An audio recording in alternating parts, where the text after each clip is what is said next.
2. Hey, my name is Paul Brumbaugh, and I'm here live in Edge Studios with my friend Jenifer Louise Garcia. Jennifer, what's happening? Everything's happening. Is it? Yeah, are you worried about this equipment actually going to work this time? We're going to get the right sound. Look at her. Look, you've never seen someone laugh so hard at something Paul Brumbaugh said before. Oh my gosh. So we're here, and we've talked about it like multiple times, but we're not going to talk about it again. We're not going to talk about... Oh, we are. Are we? Jimmy Kimmel, I'm coming for you. Yeah, I'm coming for you, Jimmy Kimmel, because of the hitch slap comment. Christopher Hitchens. Yeah, I don't think that's why he did it, though. Hitch slap. Everyone knows what a hitch slap is. And a classic hitch slap is from Christopher Hitchens, an insult or a slight from Christopher Hitchens, R.I.P. And to dishonor a great thinker and humanist of our time, with violence committed by, Will Smith. You're canceled, Kimmel. No. Oh, so the other day, then the drummer for the Foo Fighters passed away. Oh, that's sad. Yeah. Yeah, and his name's Taylor. And so a whole bunch of it was trending R.I.P. Taylor, and I thought they meant Rip Taylor. Oh. Like Rip Taylor. And I'm like, I thought, is even Rip alive still? I have to go back and look, but Rip Taylor was Rip Taylor died. He was always playing with a toy fish and throwing confetti and stuff. I thought his name was Rip Torn. No, oh yeah, okay, so that's Rip Torn. Rip Taylor is the one that's on was on Jerry Sanders' show. I don't know who any of it. Okay, so here, let's do this. Yeah, I don't have my laptop. Okay, so we have all the technology here at Edge Studios. That's right, edgestudiosonline.com. And we've been testing this equipment all morning. No. All morning, all Not night. really. It hasn't been all So morning. I'll see if I can. Okay, so We've been eating cheese and crackers all morning. so I want to put Rip Taylor and Rip Torn. Yeah, they're two different people. I'm guessing we're not the only ones that have mixed them up. Rip. So Rip Taylor passed away in 2019. Rip Torn 1998. 2019. What? They both died in 2019. Wow. One died. Okay, so Rip Taylor died October 6, 2019. Rip Torn died July 9th, 2019. Rip Torn was 88. Rip Taylor was 64. Oh, listen to this. They were both 88. What? That's what I'm saying. I thought Rip Taylor died. I don't think his name's Rip Taylor, is it? So Rip Taylor is the one with the fish and the flowers and throw the confetti out of it. I'm so sorry. He's like, hello! And he's throwing the... Yeah. Okay. So here's the difference between them, just in case you wanted to know. Is there a side-by-side comparison? A side-by-side of your rips. Yeah. Is it Rip Van Winkle? Is it Rip and Rip, or is it Rip and Rip? Hold on. So let me get me that but they window both capture. died at the same year, at the same age? Isn't that weird? I thought Rip Torn was young. Weird? It's so weird. It's like the Mandela effect. It is. Or something. Okay, so I'm trying to see if I can give you more of a look at them without showing everything that's on my screen. You don't have to see everything that's on my screen. Don't worry, guys. Porn. No, no porn. No porn. porn. Okay, so let's see here. This is who. So Rip Torn and then Rip it Taylor. said Rip Torn should be renamed as Rip Taylor, and Rip Taylor should be renamed as Rip Torn, which I think is correct because I always get them mixed up. So if they had actually named them correct at birth, maybe they wouldn't have had to die on the same I bet you they were age. ripped from their... That's sad, though. Okay, so there's the difference. So Rip Torn... Oh, man. That's Men in Black. Rip Torn was in Men in Black. I didn't know. Yes, he's the boss from Men in Black. I didn't know that, but I had seen his name. But he's also his Gary Sandling's or Jerry Sandling or Gary Sandling.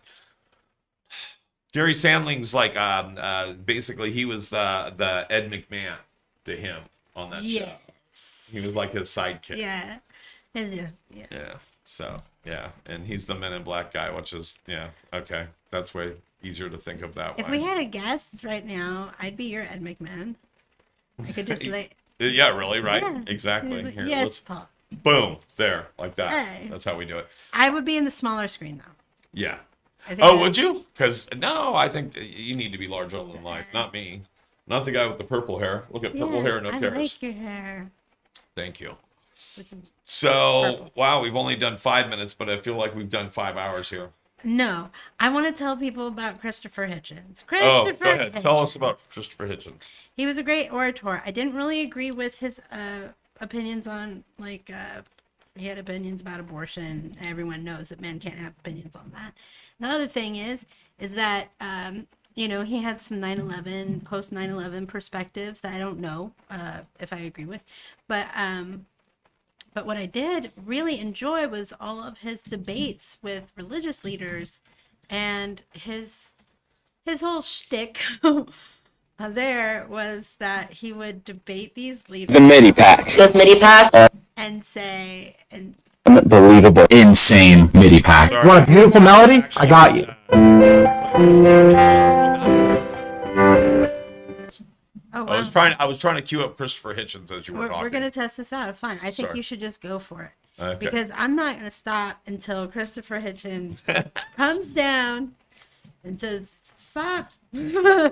Please stop. No. His premise was that religion was wrong and belief in God was wrong because it took away from critical thinking of all humans. And it, like, That among critical thinking is necessary. You should ask for hitch slaps or something. Because I just looked at these are his outrageously funny moments. okay. And it was, you just don't sound like you're believing me. No, I just want to finish what I'm Oh, saying. the hitch slaps. Oh, you should. All right, Go ahead. I'm- You're good. No, I'm not going to cut you off. I don't believe it. And what I'm saying is, from a humanist perspective, it's important. Go on. That's fine. I just don't know if there's a hitch slap on here. Well, let's find out. Here. Has Kimmel taken over hitch slap? That's No, yeah. The funny thing is when you type in hitch slap, it says hitch slap Will Smith or hitch slap Jimmy Kimmel. No. Yes. You ignorant fool. So here's one. So here's a short one. Let's see if I can cue it up without having too much stuff happen here. Hold on. that's so I sad. will capture that over there. I think they. Oh man. What? Well, Nah, I don't believe you.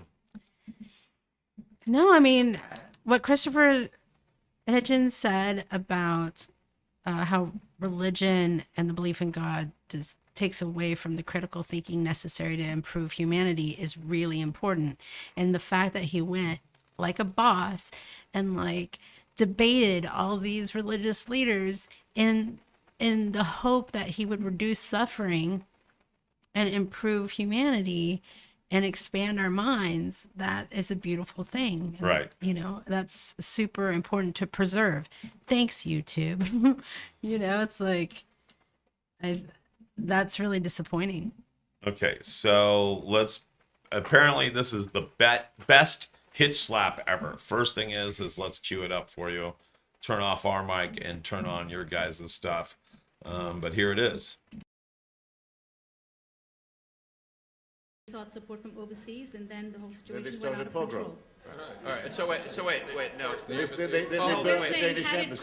Christopher's turn to let Christopher respond. No, I'm just want to finish the point. What I'm saying is that had it been addressed at the local level, it would have never become an international phenomena that it became. It should be addressed at the local level, like Signy did. When the Philadelphia Inquirer decided to publish that same cartoon, they called the Muslim community and said, we want to do something about this and we want to create dialogue. Now that was responsible. That was socially responsible. Christopher, go ahead. Christopher Hitchens. When Dr. Samuel Johnson had finished his great lexicography, the first real English dictionary, he was visited by various delegations of people to congratulate him, including a delegation of London's respectable womanhood who came to his parlour in Fleet Street and said, Doctor, we congratulate you on your decision to exclude all indecent words from your dictionary, and he said, ladies, I congratulate you on your persistence in looking them up.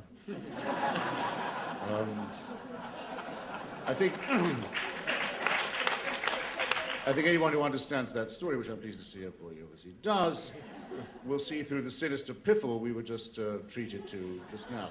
If people are determined to be offended, if they will climb up on the ladder, balancing it precariously on their own toilet system, to be upset by what they see through the neighbor's bathroom window, there's nothing you can do about that. The imams in Denmark did the following. First, they invited the intervention of 22 foreign ambassadors in Denmark's internal affairs. Itself a disgrace. The Danish Prime Minister quite rightly repudiated it. Then they added 2 cartoons of their own, drawn by them, one of them showing the Prophet Muhammad in the shape of a pig. Then they shot those around the Muslim world until they could get kindling going under the embassies of a small democracy in the capital cities of countries where demonstrations are normally not allowed. And they violated Danish diplomatic immunity. They tried to sabotage the Danish economy. There were random pogroms and attacks on individual Scandinavians. And David Cesarini says he doesn't like the reminiscence of the 1930s that is inscribed in the cartoon. I don't like the reminiscence of the 1930s that is involved in a Kristallnacht against Denmark, put up by religious demagogues and thugs. And that's what needs to be condemned. David Cesarani. All right, so that was more political than anything else. than some of the other stuff I've Sure. seen. But, he would debate priests and all sorts of leaders in religious communities, and he would tour like UCs and, huge places and challenge people to critically think and make their own mind up about where they stood on things. But man, he would, he wrote a book, God is Not Great. And I hope I'm right about that. But, and I know that he has written so much and done so much that for it to be replaced by fucking Will Smith's fucking, overreaching, whatever the hell Will Smith, heckling of, would you think that Will Smith was heckling or? Right. I mean, that's a way more important question than if institutions like religious institutions,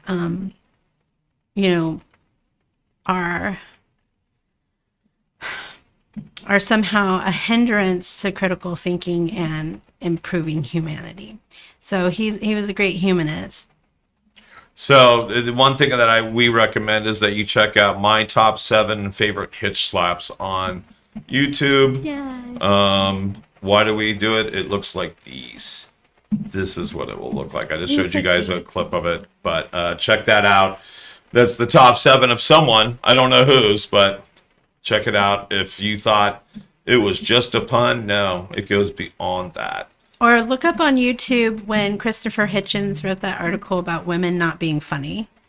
There was an article in Vanity Fair, and then some SNL comedians came and jumped in. Yeah. So one of the infamous stories about the original SNL cast is that Jane Curtin spoke about how even though it was Jane Curtin, Gilda Radner, and Lorraine Newman were part of the original casting of SNL. And there was at least 3 to 4 other guys, right? There was Aykroyd, there was Belushi, there was Murray, and Garrett Morris. So 4 guys, 3 girls, and apparently in that writer's room, even though they were edgy and they were at the top of their game at that point, that I guess that was basically the attitude they got from a lot of the guys in that writer's room, including those people that I mentioned. Oh, and I forgot Chevy Chase. So there was five guys, 3 girls, and even though it was kind of an even balance, because sometimes, back then there was lucky if there was even one female writer in the room. Even though it was kind of an even balance, of male and female. Apparently, there was still that just male chauvinist attitude. And so even Jane Curtin, I just saw an interview with her, how much, I guess, John Belushi was very much did not want, and he's one of my favorite artists from the original Saturday Night Live cast, that he really didn't accept women as equals. Right, but I mean, as far as comedians validating other comedians, I don't think that's really where it's at. I think it's whether the audience validates comedians in live performance or in. I'd rather be a comic in a way. There's nothing wrong with being a comic either, but if comedy is more subjective, it's not like they're playing an instrument with technical.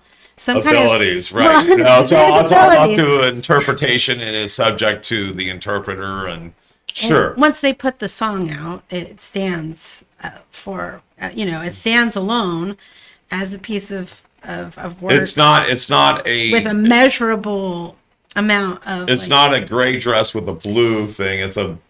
You know how like people were looking at that one dress a couple of years ago and is that a blue with a white dress or is that a brown? People would look at this dress and this color of this dress, and half people would see it one color, and the other half would see it as another color. Right. Well, that's where comedy is. I mean, because things that would make me laugh might be really offensive and hurtful to someone else. I mean, I wouldn't say hurtful. In light of current affairs, I mean everything. I mean everything from the slap heard around the world that we've said that term about 100 times today, as well as things in our own local comedy community. People were really just overly PC and have to get a grip that a joke is a joke. Right. Well, I think if I was in a position, if I don't know what I would do, but if you or if a person was in a position like Jimmy Kimmel, I mean, the cultural significance of removing something that should be promoted, like Christopher Hitchens and the hitch slaps and all that, versus let's replace that term with, something more mediocre, like an anger management problem. Right. We're all relieved that Will Smith is an ordinary human being and not a robot and, like, has regular ass problems. We're all relieved. Oh my gosh. But big picture also is like in defense of Christopher Hitchens, even though I've disagreed with some of his stuff, it's offensive to a lot of people. I think it's part of an important discussion, and the beautiful thing that he did was he opened up that discussion up.